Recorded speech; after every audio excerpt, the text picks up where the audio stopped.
Hospital में नहीं, नारद जी के आश्रम में। और नारद जी एक विरक्त महात्मा है, क्योंकि कयादू को मारना चाहते थे हिरण्य, इंद्र तो ले गए वो, कल हम सुने। आज कुछ कथा कहेंगे, कल बहुत फिलॉसफी दे दी तो थोड़ा कथा का रस लेंगे।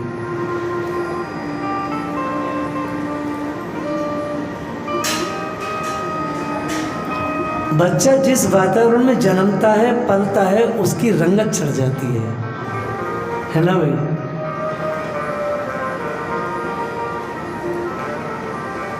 तो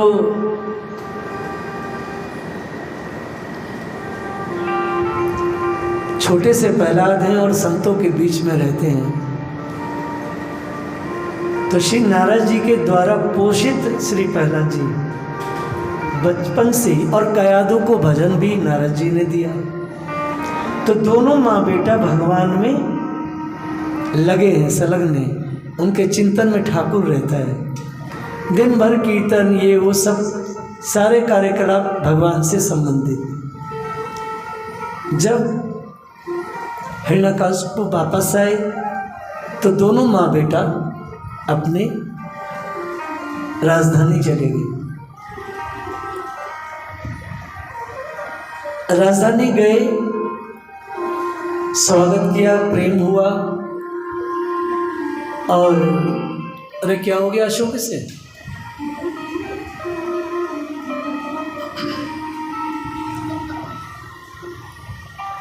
जैसे ही और खूब रस बरसा। भाई पिता पुत्र से मिला है 10,000 वर्ष में, समाधि भाषा है, ये ध्यान रखिएगा। सतयुग की कथा है, ये भी ध्यान रखिएगा। इसलिए लॉजिकल बोलता जाऊंगा। इतनी पावर होती है सतयुग में, अगर गर्भ धारण कर लिया किसी स्त्री ने तो उसे वो 20,000 वर्ष तक अपने गर्भ में धारण कर सकती है, और कुछ ही क्षण में वो जन्म भी सकती है। ये सत्य का बल होता है। चूंकि कोई गपोड़ नहीं कहना है, रिसर्च के साथ, वैज्ञानिकता के साथ बोलना है, और ये सिद्ध हुआ है। अभी यूरोप में एक स्त्री 18 महीने अपने गर्भ को अपने शरीर में रखा और भगवत गीता का दिन रात अध्ययन करती थी। यूरोप में एक छोटा सा एक टुकड़ा है, मैं भूल रहा हूँ उसका नाम। तो अभी के अभी ऐसा हुआ है, 18 महीने कोई गर्भ में रह सकता है क्या? लेकिन दोनों स्वस्थ, और बच्चा जो अंदर जन्मा है वो श्रेष्ठ ऋषि जैसा है, बड़ा तेजस्वी है ना, अद्भुत। इसलिए सब कुछ प्रमाणिक और वैज्ञानिक है सनातन। श्री प्रहलाद जी महल में आ गए। अब हिरण्यकशिपु ने उनको उस वहाँ रहे हैं 7 वर्ष, तो उनके पास आध्यात्मिक एजुकेशन है, लेकिन उनके पास भौतिक एजुकेशन नहीं है। एक राजा के बेटे हैं, सो उन्होंने उस समय की सबसे बड़ी यूनिवर्सिटी को उन्हें भेजा, पढ़ने लगे। 1 महीने बाद उन्होंने अपने पुत्र को कॉल किया, वापस प्रहलाद जी आए। प्रहलाद जी से पूछा, पुत्र इस 1 महीने में तुमने जो सबसे सुंदर चीज सीखी है वो मुझे बताओ। कहा था जो वहाँ के प्रोफेसर थे, सब शुक्राचार्य के पुत्र हैं, इसको राजनीति, रणनीति इत्यादि का ज्ञान देना, जो संसार पर राज कर रहे। हिरण्यकशिपु का पुत्र है, जिसके पास आध्यात्मिक शिक्षा है, वो दुनिया के किसी नरक में भी चला जाएगा तो वो शिक्षा के ऊपर कोई और शिक्षा ले तो लेगा, लेकिन क्रियान्वित नहीं होगी। श्री प्रहलाद जी ने कहा, पिताजी श्रवण कीर्तन विष्णु। सबसे सुंदर तो क्वेश्चन तो यह है पिताजी कि बस भगवान के विषय में कहा और सुना जाए। अब तो ना क्रोध। पहली बार बच्चे को गोद में लिया है, तुरंत बुलाया टीचर को, भैया क्या है? बोले महाराज हमने नहीं सिखाया, बल्कि ये बच्चा पूरे कॉलेज के एटमॉस्फेयर को खराब कर रहा है। तो हिरण्यकशिपु ने कहा कि देवता मुझसे डरते हैं, वो राक्षस के भेष में आकर के इसको बिगाड़ रहे हैं, तुम और सुरक्षा अच्छी से करो। ठीक महाराज, क्षमा चाहते हैं। हमने विचार किया हापुड़ में थोड़ी कथा का रस दे दे लोगों, तो वहीं से मन बना के आई कक्ष से कि ठाकुर जी आज कथा कहलवा देना।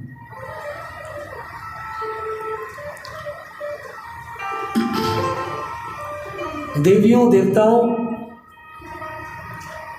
फिर दोबारा पूछा, दोबारा 1 महीने बाद फिर कॉल, फिर आए प्रहलाद जी। पूछा पुत्र कुछ सुंदर प्रसंग सुनाओ जो मेरे कानों को भाए। प्रहलाद जी ने विचार किया, पिताजी मुझसे तत्व ज्ञान की बात सुनना चाहते हैं। मेरे गुरुदेव ने मुझे बोला है, कहते हैं पिताजी ये संसार अंधा कुआं है पिताजी, इसमें एक बार कोई गिर जाए तो खुद नहीं निकल सकता, कुछ सदगुरु का सहारा मिले पिताजी तो निकले। ऐसा सुना तो बस छोटे से बच्चे को उतार के फेंक दिया। देवियों इस दुनिया में कोई किसी से प्रेम नहीं करता है, न माँ न बाप न पुत्र न पुत्री। जब तक कोई व्यक्ति कोई भी जीव मेरे को सुख देने वाला है, मुझे भजने वाला है, अर्थात मेरी आज्ञाओं में है, तभी तक माँ बाप भी उस बच्चे से प्रेम करते हैं। अगर किसी का बच्चा आतताई हो तो माँ कहती है ना ही होता तो अच्छा, डरते हैं वो लोग। यही स्थिति असुर के घर में भक्त जन्मे तो वहाँ वही स्थिति है। संसार यही है, सब स्वार्थ का खेल है। छोटे से बच्चे को फेंक दिया। प्रहलाद जी मात्र 3 महीने स्कूल में गए और आए, सिर्फ 3 महीने। बच्चा सिर्फ 3 महीने स्वतंत्र रहा। ध्यान से सुनो, वो बच्चा सिर्फ 3 महीने स्वतंत्र रहा, सिर्फ 3 महीने, 90 दिन। 90 दिन सिर्फ उस बच्चे ने स्कूल ज्वाइन किया था, कॉलेज जो भी कुछ है, उसकी स्वतंत्रता सिर्फ 90 दिन थी। 6 वर्ष का बच्चा है। श्री नारद जी ने बड़ा प्रेम दिया था उस बालक को, माँ ने बहुत लाड़ दिया था 6 वर्ष के बच्चे को। 90 दिन गुरु के आश्रम में उसने धूम मचाई भगवान के नाम की। 90 दिन पूरे हुए। अब उस बालक के ऊपर उसके पिता के द्वारा भयानक अत्याचार शुरू हुए। 6 साल का। संसार में भूतो न भविष्यति, न तो पहले कोई ऐसा पिता हुआ, न तो भविष्य में कोई होने वाला है।